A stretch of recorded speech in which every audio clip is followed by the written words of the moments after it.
ሰላም እንዴናችሁ? በያላችሁበት ሁሉ ነገር ሰላም ነው። አሽን አንድ ይወላችሁ እሞኝላችሁ አለ ቤሶችስ ጎንዶሎ ማለት ላይክ እና ሼር እያደረጋችሁ ሐሳቦቻችን ለብዙዎች አከፍሉ። ለዚህም ኮሎ አመሰግናችኋለሁ።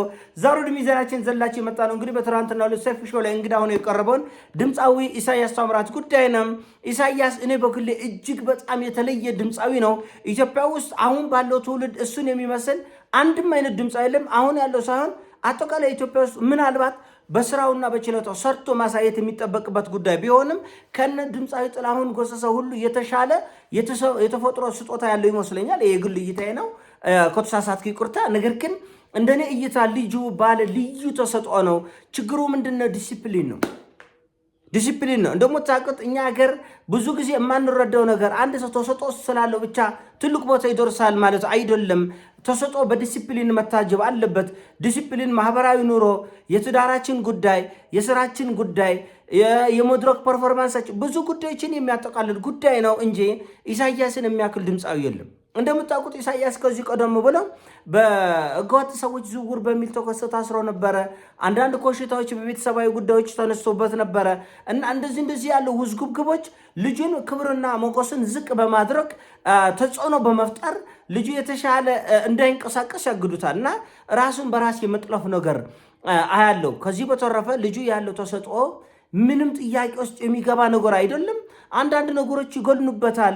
እውነቱ ለመነጋገር እንግዲህ ሰሞኑን ያወጣቸው 6 የጥላሁን ገሰሰ ሙዚቃዎች የተረሳውን የጥላሁንን ሐሳብና ጥበቦች በሙሉ እንደ አዲስ በአዲሱ ትውልድ ላይ የማስተጋባት አቅም ያለው ቆንጆ ስራ ነው። እንደኔ እይታ ምናልባትም አሻሽሎታል ሁሉ ማለት የሚቻልበት፣ ምክንያቱም የድምፅ ጥራቱ እንደገና የመድረኩ የብዙ ነገሮች አንጻር ጥሩ ማለት በሚቻል ደረጃ ተሰርቷል።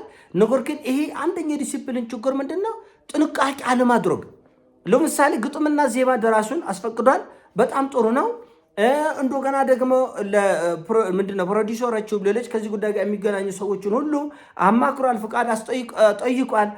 5 ሚሊዮን ብር ነው የወጣበት እና ለዚህ እዚህ ሁሉ ዝግብ ውስጥ ከመግባት በ5 ሚሊዮን ብር እኮ ጥሩ 2 የራስን የሆነ ሙዚቃዎች ሊሰራ የሚችልበት እድል ነበር እና ጥንቃቄ በጣም ያስፈልጋል። ልጁ ነገር ይገንበታል። እውነቱ ለመነጋገር የሰው ሙዚቃ አሻሽሎ ሲዘፈን ኢሳያስ የመጀመሪያ አይደለም።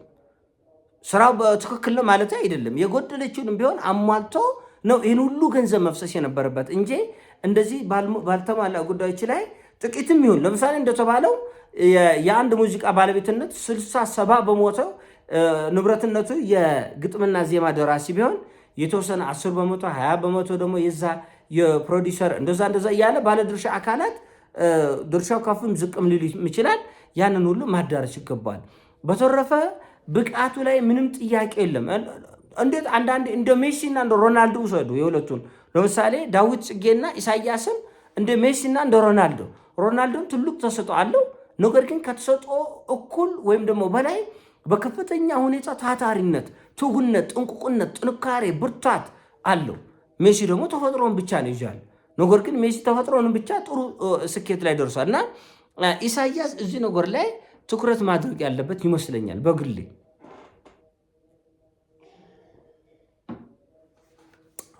ቆንጆ የገና መውደድ ነው እና ኪነተነ ወተለት ቆንጆ ነገር እና ምንድነው ለማለት የምወደው ተፈጥሮ ስጦታ ብቻውን ተሰጥኦ ብቻውን ሰውን የትም አያደርሰው። ትጋት ያስፈልጋል። ክብርን መጠበቅ ያስፈልጋል። ቤተሰባዊ ህይወቶችን፣ ሌሎች ማህበራዊ ህይወቶችን በጣም መጠበቅ ያስፈልጋልና እንደዚህ አይነት ነገሮች ላይ ጫና በመጣ ቁጥር የአንድን ሰው ሙሉ ተሰጥኦ አውጥተው ለመጠቀም በጣም አስቸጋሪ ነው የሚሆነው እና ቴዲ አፍሮ እንደምታውቁት ሙያውን ያስከበረው እሱን የሚያክል ድምፃዊ ኢትዮጵያ ውስጥ ስለሌለ አይደለም። እውነቱ ለመነጋገር እንደ ሙያተኛ ስታዩ ከድምፃዊ ቴዲ አፍሮ ኢሳያስ ይበልጧል። በተፈጥሮ ተሰጥኦ ድምፆ ቴዲንም አግኝተህ ብታወራው ምን አይነት ልዩ ስጦታ ነው የሚለው የኢሳያስን ጉዳይ። ግን ቴዲ ምንድነው ከተሰጥኦ ባሻገር ትጋት አለው። እንቅልፍ የሌለው ነው ለሚሰራው ስራ። እንቅልፍ አልባ ነው። ትጉ ነው። ደፋር ነው እና የተለዩ ኳሊቲዎችን መጨመር አለበት። ከተሰጥኦ ጎን ለጎን የተለዩ ለምሳሌ ሃጫሉ ሁንዴሳ ጥሩ ድምፃዊ ነው። ጎን ለጎን ደግሞ የተለየ የሚያገነው ደግሞ ድፍረቱ ነው። ላመንበት ነገር የሚሄድበት ድፍረት፣ ከህዝብ ጋር ያለው ጥብቅ ቁርኝት ያ ምን እያደረገው ይመጣል? እያጎለው ይመጣል። ቴዲ አፍሮም እንደዛው። ቴዲ አፍሮ ጥሩ ድምፃዊ ነው፣ እንደገና ግጥምና ዜማ ደራሲ ነው፣ ይተጋል ማለት ነው ስራው ላይ። እንደገና ደፋር ነው፣ ለህይወቱ አይሳሳም። ላመነበት መንገድ ላመነበት ሩቅ መንገድ ይሄዳል። አየ መጨመር አለብህ። የሆነ ስጦታዎች ላይ የሆነ ነገር ስትጨምር ዩኒክ እየሆንክ እየተለየ ትመጣለህ። እና እኔ አንዳንዴ ሳስበው ኢሳያስ ባላገሩ አይድል ላይ የነበረው ሽንፈት ሁለተኛ መውጣቱ ለረጅም ጊዜ ሰብሮት ሁሉ የቆየ ይመስለኛል፣ ለረጅም ጊዜ እና ከዛ መውጣት አለበት። አነሰም በዛም የዳዊት ጽጌ ጥላ የሚያጠላበት ከሆነ ኢሳያስ ከዛ መውጣት አለበት። እሱ የራሱ ልዩ ስጦታ ያለው ነው። ኖቱ ለመናገር ድምፅ ይነዝራል። ዳዊት ጽጌም በጣም ጥሩ ችሎታ ያለው ነው። በጣም የተደነቀ የተወደደ አርቲስት ነው። ሁለቱም የየራሳቸው ብቃት አላቸው። እንደኔ እይታ የኢሳያስ የተለየ ነው። ኢሳያስ አሁን ካለው ድምፃውያን ጋር ሳይሆን አጠቃላይ በኢትዮጵያ ምድር ላይ ከተነሱ ባለልዩ ድምፅ ስጦታ ካላቸው ሰዎች ጋር የምታነጻጽረው ነው እና አንዳንድ ጊዜ እድሎችም ሊሆን ይችላል። ለምሳሌ እውነቱ ለመነጋገር ዳዊት ጽጌም ቢሆን የተለየ ትጋት የለውም። ለምሳሌ ባላገሩ አይድል አልበም ነው ሙሉ አልበም እንደ ሽልማት ሰርቶ ነው የሰጠው ለዳዊት። ከዛ በኋላ ዳዊት ራሱን ችሎ ሌላ አልበም በሚያገኘው ገንዘብ ራሱን ኔትወርክ ተጠቅሞ ግጥምና ዜማ አዘጋጅቶ ወደ መድረክ መጥቷል ወይ ብትል አልመጣም። ያው ትልቁ ውለታው የባላገሩ አይድል የሸለመው ሽልማት ነው። ሙሉ አልበሙን ጥንቅቅ አድርጎ ሰርቶ ነው ለዳዊት እንዲሰራው የሰጠና እድሎችን መጠቀም ራሱን ችሎ ሌላ ኳሊቲ ነው እና ስራችንን መውደድ ማለት የሚገለጸው ምንድን ነው? ዋጋ መክፈል።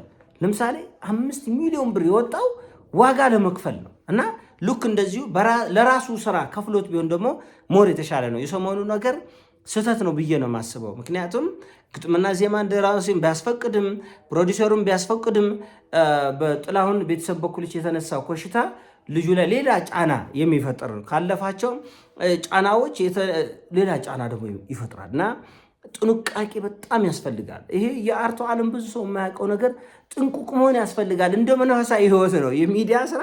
ልክ አሁን መንፈሳዊ ሰው ታውቃላችሁ፣ በአንደበቱም ቁጥብ በድርጊቱም ቁጥብ ካልሆነ አንድ መንፈሳዊ ሰው ወይ ደግሞ መምህር የሆነ ጉድለት ብታይ ለራሱ ሳያቅኛን ያስተምራል እንደ ይልሃል ሰው እና የሚዲያ ስራ ጥንቃቄ የሚፈልግ ቤተሰባዊ ኑሮ እንዳልኳቸው እሱ ላይ ጥንቃቄ ማድረግ። ኢሳያስ የጥንቃቄ ጉድለት ያለበት ሰው ነው።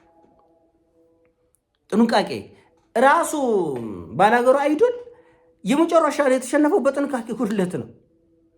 የሙዚቃ አመራረጡ ልክ አልነበረም እና ዳኞቹ የሚሉትን ነገር ሁሉ አንዳንድ ነገሮችን አይሰማም ነበርና መስማት ያስፈልጋል። ኢች ኤንድ ኤቭሪ ሲንግል ጉዳዮችን በጥንቃቄ በማየት ለማስተካከል ራስ ላይ ለውጥ ለመፍጠር መትጋት ያስፈልጋል እና ዳዊት ስጦታ ብቻ ኢሳያስ ስጦታ ብቻ ምንም የተለየ ነገር አይፈይድም።